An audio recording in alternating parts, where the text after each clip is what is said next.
반갑습니다. 대기업 시청자 여러분들, 그리고 셀트리온 주주님들, 이 셀트리온이 올해 실적도 더 큰 폭으로 늘어나지 않을까 전망하고 있는데요. 이 실적이 늘어나게 된다 하면 주주환원 가치를 위해 이 자사주 소각과 이 배당이 더 크게 늘어나지 않을까 이런 기대감을 우리가 좀 참고하시면 좋을 것 같아요.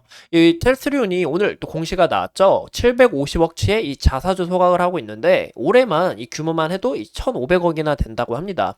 또 이 셀트리온 과거에 주가가 큰 폭으로 떨어진 이유가 이 PBM 관련해서 주가가 좀 안 좋은 모습을 나타냈어요. 근데 여기에 대한 이제 악재는 대부분 해소를 했고 이 부분에 있어서 실적도 더 크게 늘어나지 않을까 전망하고 있습니다. 오늘 영상도 굉장히 중요한 만큼 끝까지 시청해 주시고 좋아요와 구독으로 큰 힘 주시면 감사하겠습니다. 그럼 같이 바로 알아볼까요? 보시는 것처럼 이 셀트리온이 자기 주식 취득 결정에 대한 공시가 나왔어요. 제가 이 내용을 간단하게 좀 글로 풀어봤는데요. 주주가치 제고를 위해서 이제 주주 친화 정책을 지속 추진하고 있다라고 좀 볼 수가 있고 또 지난달과 동일한 규모인 이 750억 규모로 올해만 규모만 봐도 이제 1,500억이라는 이제 큰 규모다라고 볼 수가 있습니다. 현재 주가 안정과 이 주주가치 제고를 위해서 이 정책을 지속적으로 하고 있다라고 보시면 좋을 것 같고요. 이달 18일 바로 내일부터 장내 매수를 통해서 취득할 예정이에요. 이셀트리온 같은 경우 이 작년의 규모만 봐도 1조 2,500억이라는 이 규모의 자사주 매입을 단행한 바가 있습니다. 이런 부분에 있어서 주식 가치가 올라가고 주가도 상승하는 이런 모습을 작용한다. 현재 주주를 위해서 많이 신경 쓰고 있다는 부분을 좀 보시면 좋을 것 같아요. 무엇보다 셀트리온의 실적을 보면 전년 대비해서 매출액이 감소한 부분을 우리가 볼 수 있습니다. 또 영업이익은 소폭 증가를 했는데요. 여기 보시면 당기순이익은 감소한 부분이 있고요. 그 이유가 경기 침체와 그리고 합병으로 인한 실적 반영 둔화로 인해서 이 마진율이 높은 바이오医薬품 매출이 감소로 인해 이제 영업이익과 당기순이익이 여전히 줄어들었다라는 모습을 볼 수가 있어요. 2020년과 21년만 비교를 해봐도 굉장히 큰 폭으로 차이가 나는 것을 우리가 볼 수 있겠죠.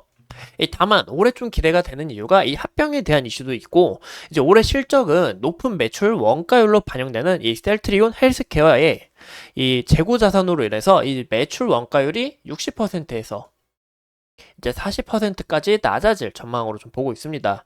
또한 미국 관계사인 이 유플라이마의 실적까지 집계가 된다 하면 이 실적이 더 큰 폭으로 올라가지 않을까 전망하고 있고요.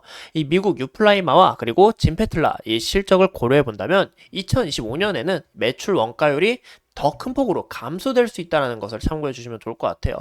그래서 이제 내년에 좀 더 폭발적인 성장을 좀 이뤄낼 수 있다는 부분을 우리가 보시면 좋을 것 같고 이 실적 부분 더 크게 올라가고 영업이익과 당기순이 이 재무구조 개선을 통해서 큰 폭으로 올라가게 된다면 이런 자사주 소각 그리고 배당 등 더 기대를 해볼 수 있다는 것을 참고해 주시면 좋을 것 같습니다. 이 셀트리온이 과거에 좀 주가가 큰 폭으로 떨어진 이유가 있었는데 보시는 것처럼 보험 등재 여부 불확실에 대해서 좀 이야기가 나오면서 좀 주가에 안 좋은 영향을 미쳤어요. 이로 인해서 실적도 좀 크게 증가한 부분이 좀 없다라고 좀 볼 수가 있는데요. 여기에 대한 이야기를 드리려면 이 보험 약재 관리 기업인 PBM에 대해서 좀 아셔야 됩니다. 자, 여기 이야기를 드리자면 이 미국의 제약 유통 구조는 이 PBM이라는 민간 기구가 보험사를 대신해서 약의 가격과 사용을 제약사와 협상을 하는데요. 즉 민간 기구가 이 약의 가격과 사용을 이제 제약사와 협상한다라고 보시면 돼요. 이 PBM하고. 그래서 이 PBM은 이 특정 병에 대한 이 어떤 약을 사용할지 정하고 이 약값을 협상하면서 심사평가를 합니다. 이 PBM의 역할 중 가장 중요한 부분이 약의 사용 목록을 정하는 일인데요. 즉 보험사들에게 이 XX 질병이 있으면 이 XX 양을 처방하고 AA 질병이 있으면 이 AA 약 사용 지침을 정해주는 거죠. 즉 이게 무슨 얘기냐? 이 XX 질병이 있다고 하면 뭐 X라는 약이 또 있을 수가 있고 뭐 Y라는 약이 있을 수 있고 Z라는 약이 있을 수가 있잖아요. 뭐 다 똑같은 이런 XX를 치료하는 약인데 근데 PBM이 여기서 너희 X를 처방해 아니면 Y를 처방해 이렇게 정해준다라는 겁니다. 그만큼 이 PBM의 권리가 좀 독보적이다, 좀 영향력이 있다라고 좀 보시면 좋을 것 같아요. 이 지침서를 PBM으로부터 받은 보험사들은 보시는 것처럼 자기들의 보험에 가입한 고객들이 이 질병에 걸리면 이 지침서에 기반을 해서 특정 약을 처방하고 그 다음에 병원을 간다라고 보시면 좋을 것 같아요. 그 다음 이제 병원에 가서 약 처방해 왔어요. 이 지침서 가져왔어요 하면 이제 병원에서 약을 처방해주는 그런 구조다라고 보시면 좋을 것 같습니다. 좀 굉장히 복잡하죠. 이 미국 약의 정가는 제약사의 약값과 그리고 보험사의 환급액, 이 PBM 수수료 이렇게 총 3개로 이루어지고 있는데요. 좀 예시를 들어서 이제 100달러짜리 약을 우리가 샀어요. 이제 보험 처리를 해서 이 100달러가 제약사로 가고 제약사는 약값 40달러를 제외한 이 60달러를 PBM에게 돌려줘야 됩니다. 그럼 PBM은 다시 수수료 6달러를 제외하고 54달러를 보험사에게 돌려주는 이런 구조다라고 좀 보시면 좋을 것 같아요. 그래서 보험사는 실질적으로 이제 돌고 돌아서 이제 54달러를 회수하기 때문에 이 46달러를 비용으로 지출한다고 보시면 좋을 것 같습니다.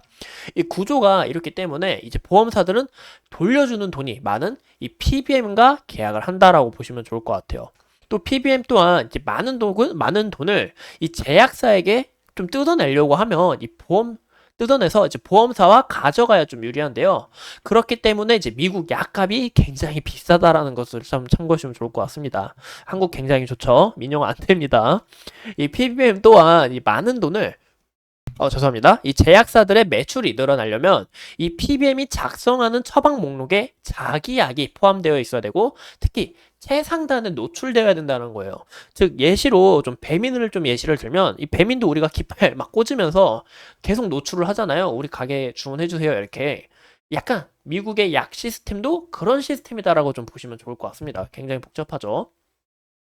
근데 여기에 대해서 악재는 거의 해소가 됐다고 보시면 좋을 것 같아요. 그 이유가 이제 서성재 이제 셀트리온 명예회장님께서 이제 1년 동안 열심히 뛰셔가지고 미국 보험시장 50% 확보했고 보시면 유럽 2020년 램시마 점유율 59% 확보를 했고 미국 같은 경우 베글제마 출시 8개월 만에 이 가입자 35%나 확보를 했다. 현재 PBM을 지속적으로 확보 중에 있다. 이 영역을 확장해 나가고 있다는 부분이 굉장히 중요하겠죠. 이런 부분에 있어서 실적이 이제 이번 연도 좀 우상향하는 그런 모습을 좀 나타내주지 않을까. 그리고 영업이익 재무구조 개선을 통해서 영업이익과 당기순이익도 큰 폭으로 올라가지 않을까 좀 전망을 하고 있습니다. 그래서 이 셀트리온 같은 경우 좀 오래 잘 지켜보셔야 된다라고 말씀을 드리고 싶고요.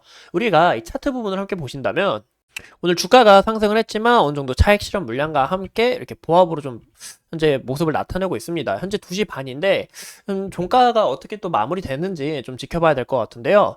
하지만 제가 아까 말씀드린 것처럼 올해 실적에 대한 부분과 그리고 이 자사주 소각 배당을 더 늘린다든지 이런 부분도 우리가 어느 정도 기대해 볼 수 있기 때문에 좀 주가가 이 방향이 어떻게 될지 오늘만이 아니라 좀 지속적으로 이번 연도 좀 쭉 지켜보셔야 된다. 저와 함께 라고 말씀을 드리고 싶습니다. 현재 구간에서 제가 저번 시간 말씀드린 것처럼 이 지속적인 지지 라인 이 구간은 돌파하게 될 시 241선 장기평선 서서히 올라오고 있는데 이 선을 좀 중심으로 주가가 받쳐줄 수 있다라고 말씀을 드렸습니다.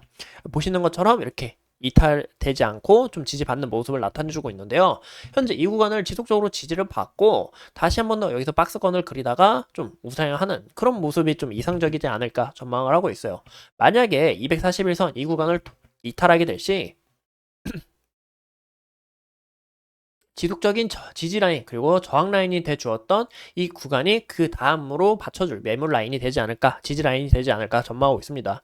하지만 왜냐 이평선들 다 위에 있고 이평선들 다 위탈을 하고 현재 구름대도 위탈한 만큼 이 가격대까지 밀리게 된다 하면 좀 하방으로는 또 얼마든지 열릴 수가 있어서 이런 부분은 좀 안 좋다라고 좀 조심스럽게 말씀을 드리고 싶어요. 그렇기 때문에 이 리스크 관리에 있어서 좀 중요해 보인다라고 말씀을 드리고 싶고요. 현재 구간에서 다시 한 번 더 이 지속적인 지지라인 돌파 후에 여기 보이시는 것처럼 제가 차트를 좀 크게 보여드릴게요. 여기 보시는 것처럼 이 지속적인 저항 라인 다시 한 번 더 매물 소화하면서 돌파하는 이 과정이 좀 중요해 보이지 않을까라고 전망하고 있습니다. 이 무엇보다 셀트리온 같은 경우 과거의 모습을 보시면 현재 주가에 비해서 약 2배 이상 차이가 나요. 또 이때 당시 거래대금이 현재 거래대금과 비교할 때 더 많이 터진 것을 우리가 확인해 볼 수가 있습니다. 여기에 대한 매물이 상당히 많다 보니까 현재 이 물량을 소화하는 데 있어서 주가가 지속적인 이 박스권을 그린다든지 하향하는 모습을 그린다든지 좀 이런 부분이 좀 없지 않아 있다고 볼 수가 있을 것 같아요. 현재 이 매물도 보시면 이 외국인의 지속적인 수급 이탈, 기관의 수급 이탈, 그리고 이 좀 지속적으로 이루어졌습니다. 다만 이 연기금은 지속적으로 이 매수세가 들어오고 있다라는 거예요. 그래서 이 연기금의 이 매수세 아직 밑에서 탄탄히 받쳐주고 있기 때문에 이 물량이 과연 언제 이탈이 나오는지 이런 부분도 우리가 함께 참고해 주시면 좋을 것 같습니다. 이상 이 셀트리온에 대해서 함께 알아봤고 앞으로 추가적인 이슈 어떤 부분이 있는지 여러분들과 지속적으로 함께 하면서 이 셀트리온 끝까지 파헤쳐 보도록 할게요. 오늘도 소중한 시간 내서 영상 시청해 주신 점 감사합니다.